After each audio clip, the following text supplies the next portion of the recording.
In 2017, shortly after my father had died unexpectedly, I was visiting my mother, and in the course of our grieving one night, the subject of life after death came up.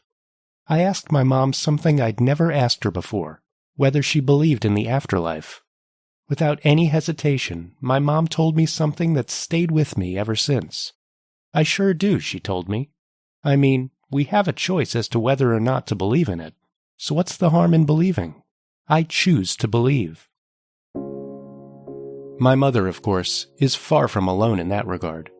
It's a tremendous comfort to believe that our souls carry on after we die, even without any real evidence of that being the case. Where it gets interesting, and definitely personal, is how those who believe interact with the souls or memories of the loved ones they've lost. And that's where this story begins, in a small seaside town in Japan, where one mourner took a creative approach to dealing with his own grief, one that went from personal to communal to viral. I'm David Peterkovsky, and this is Pop Comforts, a podcast series that explores the unexpected corners of popular culture that bring us comfort. Back in 2010, in the small city of Otsuchi, Japan, a man named Itaru Sasaki was in mourning. He'd recently lost his cousin to cancer, and he yearned to keep his connection to his cousin alive. Sasaki worked as a garden designer, and by year's end he'd come up with something truly novel in his own garden to bridge the gap between himself and his late cousin. He built a phone booth, like the ones you'd see in London, with glass windows and a closing door. Only his phone booth was painted white, and inside the booth he placed a black rotary phone, which in reality was connected to nothing. From time to time, Sasaki visited the phone booth to speak to his departed cousin, and to describe his invention, he used the Japanese phrase kaze no denwa, which translates as telephone of the wind. What happened next, nobody could have predicted.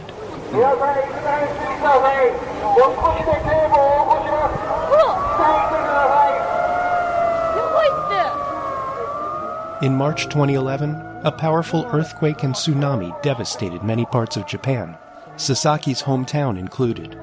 About 1,200 people died in Otsuchi alone, roughly 10% of the city's population. Following the disaster, Sasaki offered up his wind phone to the community, enabling his neighbors to speak to loved ones they'd lost. Within a few years, word of Sasaki's mystical, comforting wind phone began to spread, and other wind phones began popping up. One appeared in a remote spot in Ireland. Another was built in my hometown of Oakland, California, not long after a warehouse fire claimed the lives of 36 people. In all, more than 200 wind phones have been identified globally, and, like words carried on the wind, word of the wind phone began to spread through popular culture too.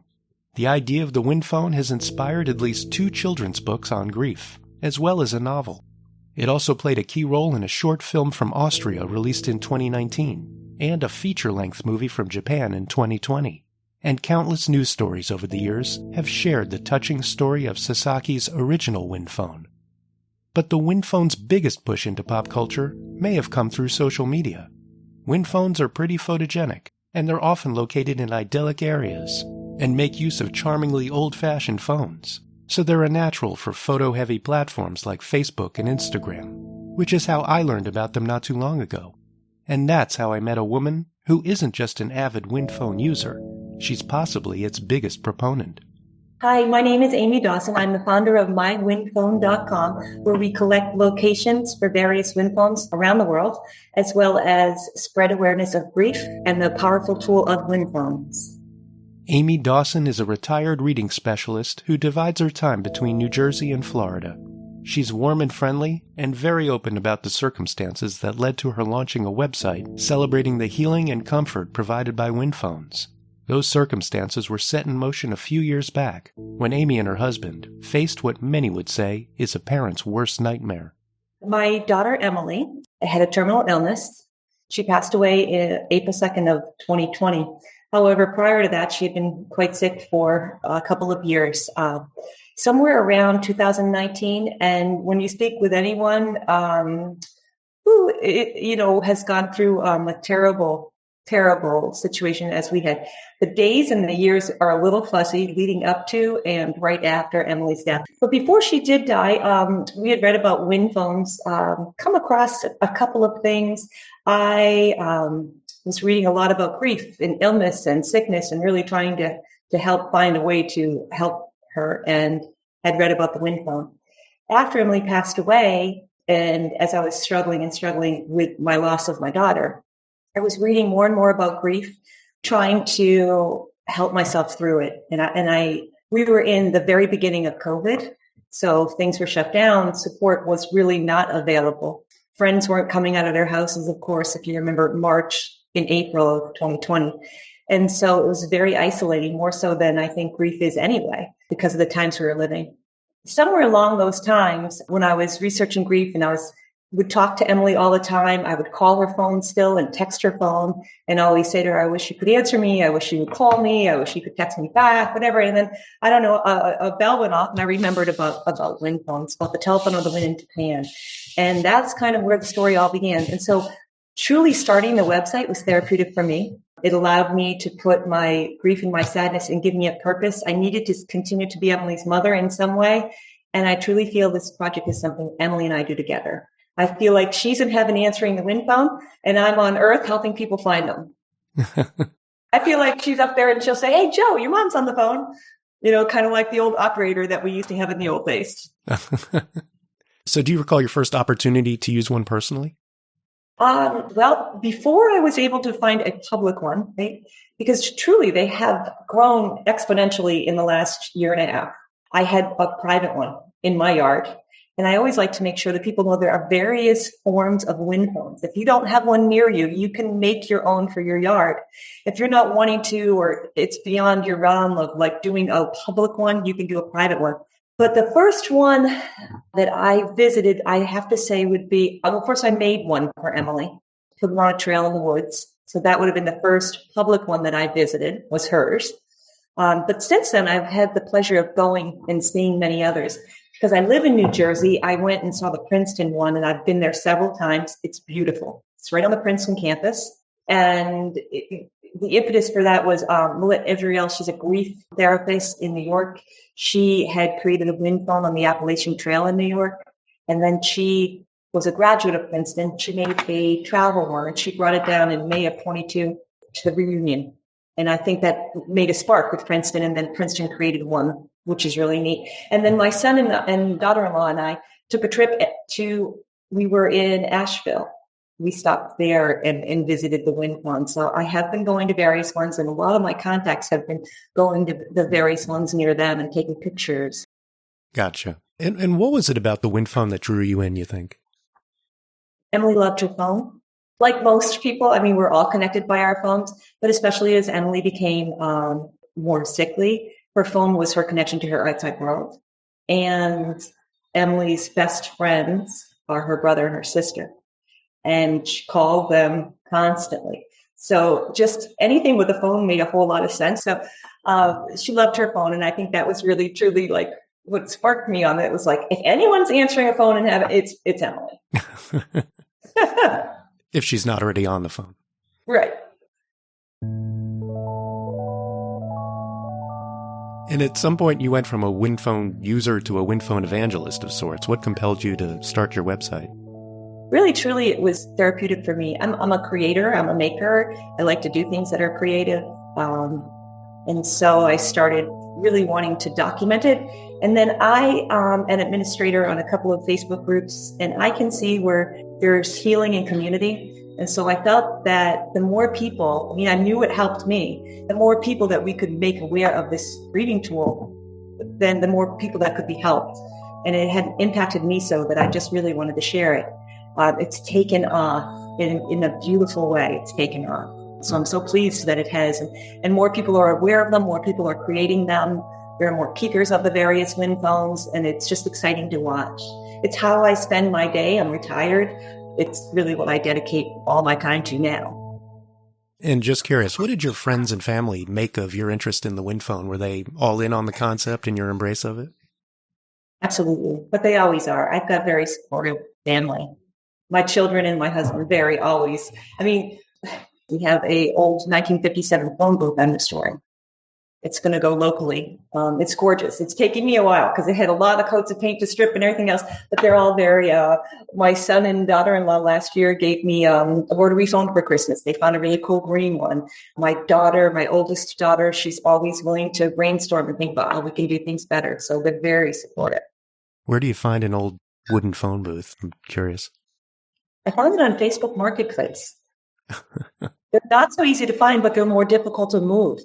You try to find somebody that can actually, they're very heavy. They're beautiful. I don't know if even in my generation, if we ever sat in a phone booth, it was more of the ones that were outside, in a metal box, right? These are old wooden, 1950. It's gorgeous. And where are you going to put it? Well, we have two options right now locally that we're either looking at the Angel Garden, which is at a hospital near us. Hopefully they'll be interested. Also another church called Hope Church that we've approached. So we're approaching a couple of places to see if they would be interested in giving it a home. Who wouldn't want it? That's what I think too. But, truly, unless you've heard of the wind phone, you might not, and it takes a little bit to get in front of somebody that will really listen and understand how profound and how powerful a healing tool a wind phone is. At the moment, mywindphone.com lists more than 165 wind phones in the U.S. alone, plus dozens more around the globe. And new ones are being added to the site all the time, which makes it difficult for Amy to consistently single out the standouts. Every time I think I know, another one pops up, right? There are so many, so beautiful. And on the website, I have a gallery of them. You can kind of scroll down and see all the pictures. I personally love the ones that are kind of tucked away on a trail or in nature. I feature a wind phone every week, and I featured one last week. I've just learned about it 2 weeks ago, that truly has my heart at the moment. It's in Silverton, Colorado, and it is actually sitting on a cement platform, if you will, in a cemetery where you would put a headstone. And the woman that created it has stage 4 breast cancer. She doesn't have long to live, and it is going to be that's her headstone per se. That's where she wants people to come and talk to her. And it's a beautiful red British phone booth. And it overlooks the mountains. If you look on the website, it is stunning. Just the grounds all over. It's absolutely breathtaking. But the story behind it to me is just so amazing that she thought of creating this and giving this to the people that love her, that are left behind, or anyone that visits that cemetery will be able to walk into that phone booth and make it home. I just right now, that's really the one that I'm attaching to, but there are so many. And I have a friend via the whole group. She just created a wind phone for children. It sits on a Lego stand, kind of. It is a little red phone, and children will be able to check it out of a library in Westport, Connecticut, take it home. And parents will be able to help their kids work through grief with this portable traveling wind phone. So there's just so many. Everyone, when you hear the backstory, everyone kind of captures your heart. And you're like, okay, I love that. That's got to be my all-time. And then you're like, oh, another one comes along, and you're like, oh, I love that one too. I think it'd be hard to top that one in Colorado, personally. It's beautiful. If you have a chance to go to the website and look at it, or on Instagram, the pictures are stunning. The story behind it too. Yeah. How often do you make use of wind phones yourself? Do you have a sense of that? Personally, well, and as I said, because I also have a personal one right in my yard, right. I keep it in my daughter's bedroom, and then she and I have a set time every Thursday that I go out and play her music, give her a call. I use it quite regularly. Whenever I go to my hairdresser, who is right next to the town of Princeton, I always go to Princeton and make a phone call. So I use them quite frequently.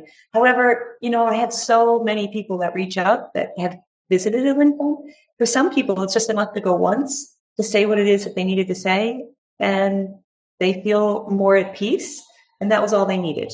The way people interact with a wind phone is very individual, just as much as how they grieve is also very individual. Sure. And I have an aesthetics question for you. Why do you think that rotary phones seem to be the preferred type for wind phones? Is it just aesthetics, or is there something more to it? I think there's more to it. Now, I'm not a scientist, but I have read there's something about actually the tactile dialing the phone. The sound of hearing the rotary go backwards, remember from being a child? There's something therapeutic about that. There's something therapeutic about connecting through a rotary phone. Now, we have other wind phones that aren't always rotary, and rotary phones are getting a little more difficult to find. But there's something about dialing the number and it's just kind of all of your senses are kind of awakened. The sound, the touch, everything. Do you dial the same number every time? I dial her number, yes. You do. I will admit that when I first heard about the wind phones, I certainly found it interesting. Mm-hmm. But there was also, I guess, the rational part of my brain telling me, how would that be beneficial? It's a disconnected phone and you're supposed to be talking to a dead person on it. But then again, I guess in the case of working through grief, I think the concept of whatever works tends to win out. Is that your sense of it? I mean, do you ever hear people poo-pooing the idea? Absolutely. Absolutely. And I welcome that conversation with anybody because you know what? It's not for everybody. But what I can say is it's really not terribly different than visiting a gravestone, visiting a gravesite and having a conversation. If you lost someone that you love dearly, I bet you're already talking to them. I bet you're already, my mother died several years ago, but I'll hear myself say something that she would say. I'll say like, oh, Mom, So I just, we let off balloons. We let go of butterflies. There are so many rituals. And I just think this is another grief tool. It's not for everybody, but for the people that it resonates with. My observation is it brings peace. It brings a sense of comfort. It brings the awareness that you can change. You can't change that your person died, but you can change your perception of grief. And that I feel saved me after my daughter died, that, death doesn't even separate us. She's still with me. And I'll spend my life, keeping her legacy with us and her presence with us in our family. And so for me, it's been very profound and very, very impactful. And I truly believe it allowed me to integrate my loss of Emily into my life in a more positive way and move forward. But you're right. I mean, it's not for everybody. And at first glance, you might be like, But then I would also say those people that feel skeptical, and I've talked to many, go and find a wind phone and dial it. You won't be without something to say. Just try it.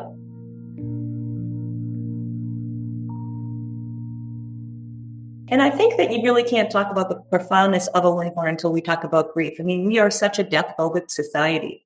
And so to bring grief out in the open, and that's, I think, a result of COVID.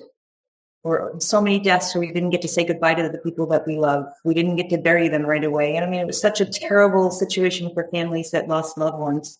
And I think what's happened from that is a greater awareness of we have to be more cognizant of people that are grieving. We have to help find ways. Wind phone's just one way, right? There are so many ways that you can help people that are grieving. And I can't be remiss and say that it's just for bereavement grief because wind phones are for any grief. Now, I tend to focus on the bereavement side because I am a bereaved mother. However, I have certainly gotten so much feedback from people that went to a wind phone because they had loss of hope. They lost a job. They lost their home. I had one man reach out. He was going through a divorce. He went and he called his ex-wife's number. And he said everything he wanted to say that he never felt he could say, right? Or didn't want to say. So it's not just about the grief of through death. It's also any type of life grief you face. There's a wind phone in Canada for pet loss. Oh, wow. Yeah, I thought that was pretty neat. Interesting. So now they're specialized. Yes. The wind phones are going to get busier once they hear this interview. Yeah. They're already pretty busy. Yeah. And it seems like women make up the majority of your page's followers on Facebook. Does that surprise you? Is that a distinction worth paying attention to in any way? I think it's traditionally women are usually the ones that are reaching out when they have emotional issues, looking for other connections with women. I that may sound sexist of me to say that, but I think women are a little more in tune that way of trying to reach out to community. However, I'm seeing more and more men, which is fabulous, and a lot of families doing it together. So I just yesterday received I'm going to post it this week, a beautiful video from a man who lost his father, and he created a video of the whole process of the wind phone and placing it. It's in Connecticut, and gorgeous how it's helping him with the death of his father. So I see it moving more towards men as well, and I think it's a matter of awareness. I think maybe the women have become more aware of it early on, and now men are hearing more about it. And I don't know, as far as like Facebook goes, the percentage of women to men on Facebook and searching things out and all that. So that could also play a role in women seeming to be involved with wind phones, I do see it changing. Mm-hmm. I think it's also how women are raised versus men in terms of sharing grief and other feelings. Yeah. So one last question for you. Have you had any interaction with Itaru Sasaki in Japan? I have emailed him. I have not had any direct, I have tried, and I continue to try. He did join the website, the location page, which was so exciting. I was like, oh, that's so cool. But he also is 79, I believe, 78 or 9 at this point, quite a lot older. But what an amazing tool and what an amazing creative way to release his grief and that he's given the world, because he is the reason why wind phones, and they call it Kaze no Danwa, is what it's called there. He's the reason why we have them. Well, Amy, thank you so much for sharing your story and your family's story a bit. It's nice to see the idea of the wind phone promoted so thoughtfully and in a understated yet impactful and sensitive way. I appreciate it. Well, thank you. And thank you for helping me spread awareness about them. I really appreciate it. If people want to learn more, they can go to www.mywindphone.com. While Amy Dawson is especially eloquent about wind phones and the role they can play in processing grief, so too is Doug Brown. He's a writer based in Asheville, North Carolina, and it was a powerfully written essay he wrote about his wind phone experience that jumped out at me when I first found it. After I read his recount of his call on a wind phone near his home, 2 calls actually, as you'll hear, I tracked him down to hear more about the comfort he received from his wind phone visit. Do you recall how you first became familiar with the wind phone concept and that there was one not too far away from where you live? Yeah, well, little context on that. I have myself written about grief a fair amount. I've experienced a lot of grief in my life. And in the process of exploring it and writing about it, I've read a number of things as well about grief, other people's experiences and what they have to say about it. I came across an article by a woman named Deborah Harmon who mentioned wind phones. And it was the first time I'd ever heard of wind phones. And so I looked into it, went to the Googles, asked them about it, and discovered that there is one near me. It kind of surprised me. I didn't know about it. The wind phone is about a half an hour drive outside of Asheville. And so I decided I would give it a visit. Actually, there was kind of some sparking events that motivated me to go out and give it a visit. But I'm really glad I did. It's a beautiful spot. Mm-hmm. And what was it about the concept of the wind phone that drew you in? Well, the idea of the wind phone is that it gives you an opportunity to speak with loved ones, family, friends, or anybody really who has died. And the idea kind of caught on. And you can kind of see why the idea would catch on. It caught on for me. I was like, wow, I think I would really like that experience. I'm kind of drawn to this possibility.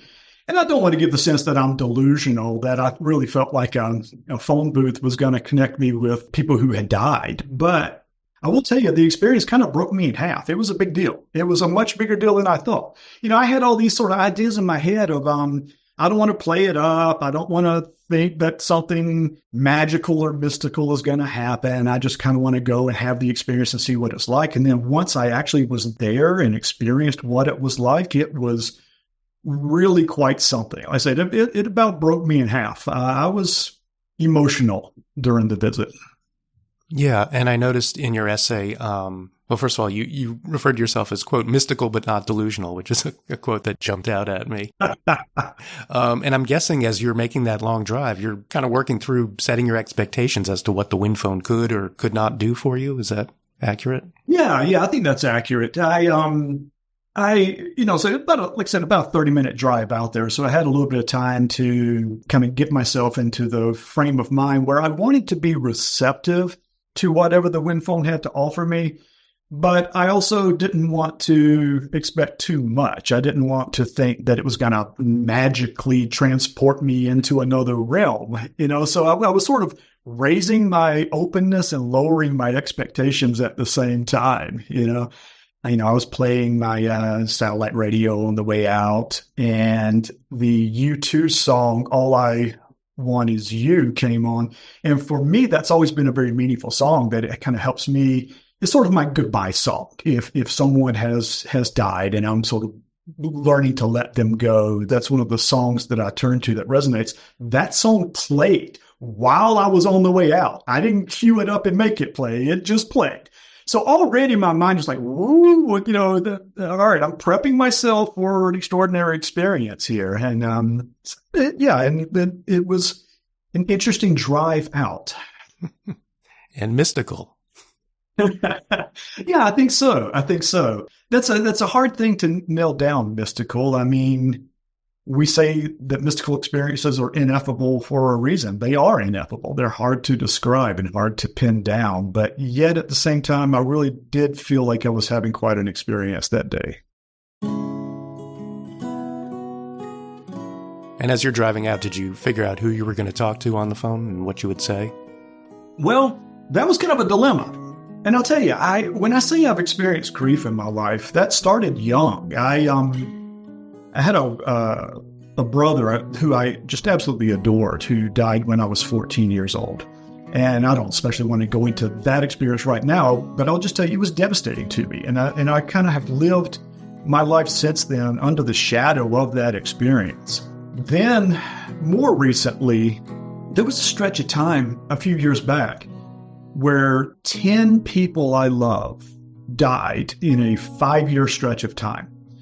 And it was hard. It was devastating. And I was a bit broken by that experience.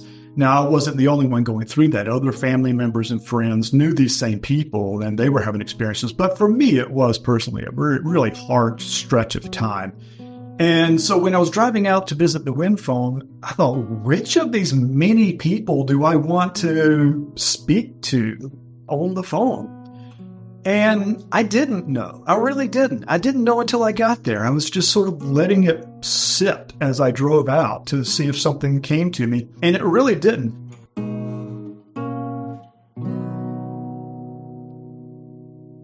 After initially driving past the tucked-away wind phone, Doug eventually found it, and he took in the beauty of its location. And there was this beautiful white wood and lots of glass phone booth, like a traditional old-style phone booth like you imagine being in London or something, really beautifully done. And I stepped to it, and I opened the door. I still don't know who I want to call. I touched my finger into this old 1920s rotary phone, and I dialed a number, just stuck my finger in, dialed a number, let it rattle back, clack, clack, clack, clack, clack. And I'm holding the phone to my head, and I spoke my Aunt Connie's name. And even until I said her name, I didn't know really who it was that I wanted to speak to. But my Aunt Connie had been a really meaningful person in my life, and she had died not long before I went to visit the wind phone. And so I spoke her name, and suddenly there I was. I felt like I was in the presence of my Aunt Connie again. So it just kind of came to you in the moment. Yeah, and I was kind of trusting that it would.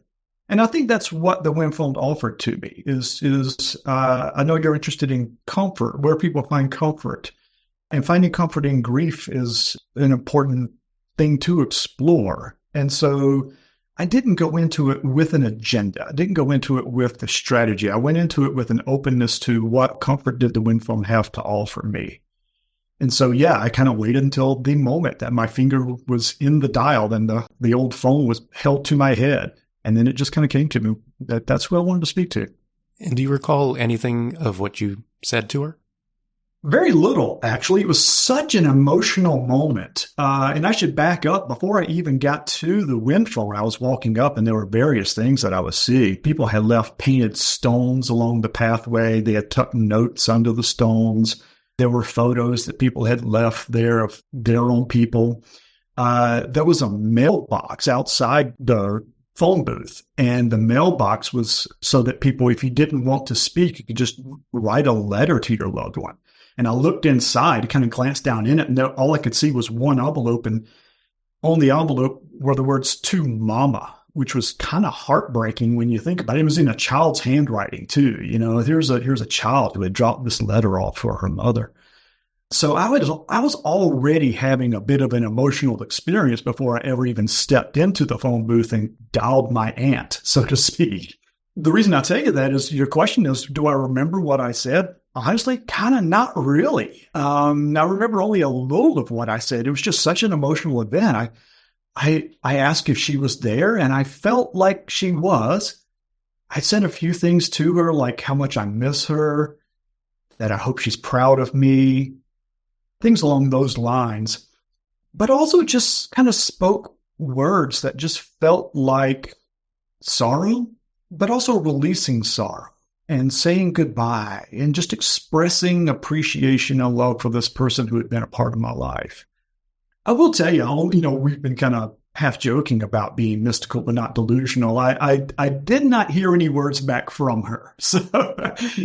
But I did feel a sense of connection to this person who I really loved. Yeah. And I want to stay on that notion of connection, but pivot a little bit. I think you wrote when you picked up the receiver on that little black rotary phone, you felt that the phone was imbued with the grief and love of those who visited it before you. What made you think that? Yeah, it was interesting. The phone booth was really quite beautiful. The phone itself was quite beautiful. It's this antique piece of equipment, a black phone, very old style, the receiver cradled in its little spot and the rotary dial. Everything about it just looked beautiful, but it wasn't connected to anything. It was just a phone sitting on a shelf. And yet something about it really did feel soulful. It really did feel connected. And I've felt this many times before. Objects, I feel like, pick up a sense of soul from the people who interact with them. And I think that can be true not just of human objects that we as humans use, but also other things, animals, plants, rocks. I feel like all of it has its own sense of what it is. And this is where, it does get a little woo-woo, but I'm okay with a little bit of woo-woo. I feel like these things in themselves possess a bit of soul, and then our human interactions with objects can imbue them with a bit of soul. And so I think if there is a time when an object can be imbued with a part of someone's soul, that might be it. That might be the time when these objects kind of gain an extra sense of meaning. Yeah. And I'm wondering if part of the meaning or the weightiness of it comes from a very simple aesthetic choice, which is to put a rotary phone in versus, say, a touch-tone phone. Did you? Exactly. Yeah, no, I thought that was a brilliant choice, whoever did that. And I have not met the people who designed this. And I specifically have not even tried to track them down. I just want to be respectful of their privacy. But whoever they were, they did a great job. The, as you say, aesthetic choice of a 1920s rotary phone that felt heavy in the hand, too. Like you pick up the little mouthpiece and receiver, and it felt heavy. It felt solid. Like, wow, that was part of the experience. And can you talk about your second call on the Win phone? It was, I believe, to the Win phone operator, so to speak. Yes. So I said there was a sort of a motivating event that sent me out to the Win phone. That's where this comes in. I hung up the phone after I felt like I'd had a conversation with my Aunt Connie. I hung it up, and then I picked it up again, and I dialed 0, and I waited a long time. And here's the deal. My dog was dying. Now, I just mentioned I had all these people in my life who had recently died, and it might seem odd that my dog being sick was this thing that pushed me to the Win phone. But it was. After I'd experienced all this grief in my life, I kind of shut down for a while. And the only really wonderful relationship that I was opening myself up to was with my dog. I had adopted a senior boxer who was an absolute gem of a dog. She'd had a rough life, but when I got her, she was 8 years old, and we had just a wonderful 4 years together. But I found out that she had cancer, and she really only had a short time to live. And that's what pushed me out to the Win phone. And for me, this is an important experience because grief isn't just, for me at least, and for really, I think for everybody, grief is not just an experience of what has happened. There's also a thing called anticipatory grief, where you know it's coming. You know a loss is coming, and you anticipate that grief. And that can be devastating as well. And perhaps even more so when you're the one who has to decide when it happens. You know, my dog was sick and my dog was dying, and I was going to have to decide when to end her life. This was like my soul dog. She meant the world to me. And that's what drove me to the wind phone. So I dialed 0 and I waited and I felt connected again. And I said what was probably the most sentimental, outrageously sentimental thing I've ever said in my life, speaking it into this black 1920s phone. I said, I just wanted to call ahead and let you know that Pixie is coming. Wow. And I paused and I felt acknowledged. And so I took just a step further and I said, will I see her again? And again, I felt not so much that anyone or anything was giving me an absolute answer, but I just felt connected and acknowledged. And it was very comforting to me. My dog lasted one more week, and it was probably the hardest week of my life. We did a home euthanasia with her, and it was as healthy and beautiful an experience as you could hope for from that sort of thing. I had some friends here with me who Pixie loved, and it was very peaceful and quiet and as nice as you could hope for from that kind of experience. I will tell you, having gone to the wind farm and had the experiences that I had there and had the moment to connect with my aunt and to express what I needed to express about my dog, gave me a lot of the comfort that I needed to get through that next week. I am so glad I went to that wind farm. I'm so glad I did what I did. I'm so glad I spoke the way I spoke and felt the things I felt, because the comfort that I derived from that carried me through that next week. It's an amazing story. And as you're telling it, I'm thinking, well, sentimentality has its place. So this is yes, as good a use for it as I can think of. And the fact that the phone helped navigate you through that process is really interesting to me. Yeah. By the time I hung up the phone, just to round out that experience of that day, like I said, I had the two sort of one-way conversations.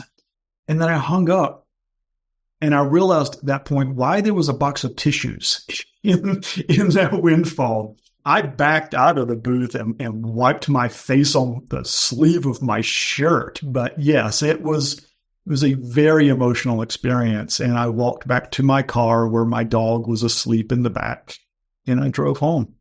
Sentimentality seems like the only appropriate behavior or response in that situation. So I don't regret it at all. I'm glad I expressed the sentiments that I did. Yeah. And it leads me to my last question for you. In your essay, you wrote this about yourself, and I have the quote here. You wrote, "As I sometimes need to tell people, I don't lack happiness, I possess sadness." It sounds like people have categorized you as being a bit melancholy. Is that the case? And did this help? You know, it's interesting. If you read some of my articles, my book, I can see where you might get that impression. But the truth is, I'm a very happy person. I'm a very outgoing person, very friendly. I have a large network of family and friends that I connect with. One friend of mine says that I am, he says, congenitally happy, like it's almost something that I'm born with and can't get away from. Another friend of mine, I was napping at her house one day, and she said, "You laugh in your sleep." I am a happy person. I possess a lot of happiness, but I also possess sadness, and I don't see that as a negative. I see it as a complementary part of who I am. I have had a lot of grief experiences, and they do render me sad sometimes, but I don't see that as a negative thing either. I try to find the comfort that I can in those moments, and I try to find the meaning and the soulfulness that I can in those moments, but I don't view it as a negative to be sad. I see it as a positive, just as I see it as a positive to be happy. Yeah. And I, like you, see them as complementary, actually. Yeah. I think people kind of get lazy or want to categorize people as happy or sad or whatever. But the reality is often a lot more complex than that. Absolutely. Absolutely. Yes. Well, Doug, thank you so much for sharing your story and your experience with the wind phone. I appreciate this. David, nice to meet you. Nice to speak with you. You too. Bye-bye. So, between Amy's story, Doug's story, and my own curiosity, I decided that when it came to wind phones, there was just one thing left for me to do.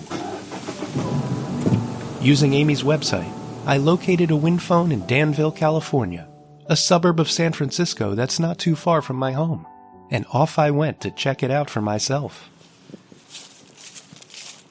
Soon enough, I arrived at the wind phone, which is a fairly new addition to the grounds of a church.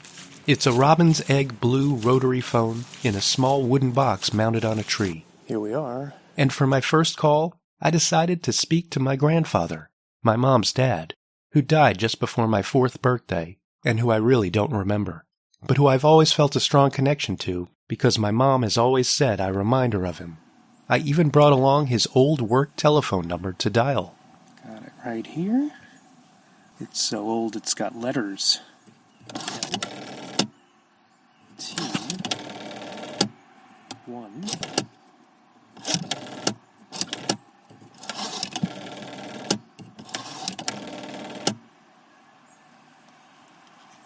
Hello? Can you hear me? Without getting too specific or sentimental, I will say that I spoke to my grandpa Frank for several minutes. Afterward, feeling less self-conscious, I then called my father, dialing the phone number we had at home when I was a child. And after I finished, I found that I felt good. Maybe it helped that it was a sunny, cloudless day, or that I'd had the woodsy churchyard all to myself. But I did feel as though that phone that was connected to nothing connected me to something helpful, somewhere. And I'm glad I checked it out for myself. After all, when life presents you with a wind phone, as my mom might say, why not choose to believe? Pop Comforts is a production of me, David Peterkovsky. My thanks to Amy Dawson of mywindphone.com and Doug Brown for speaking with me. Music for this episode was provided by Chris Zabriskie, Oliver Chu, and Ernie Francisstein. You can find the Pop Comforts webpage on medium.com, specifically at popcomfortspodcast.medium.com. And be sure to subscribe to the show wherever you get your podcasts. In fact, go ahead and use your non-wind phone to text this episode to someone you know who might enjoy it. On the next episode of Pop Comforts, who would have guessed that a simple video of a fireplace would spark a pop culture phenomenon? That's next time on Pop Comforts. Until then, thanks for listening.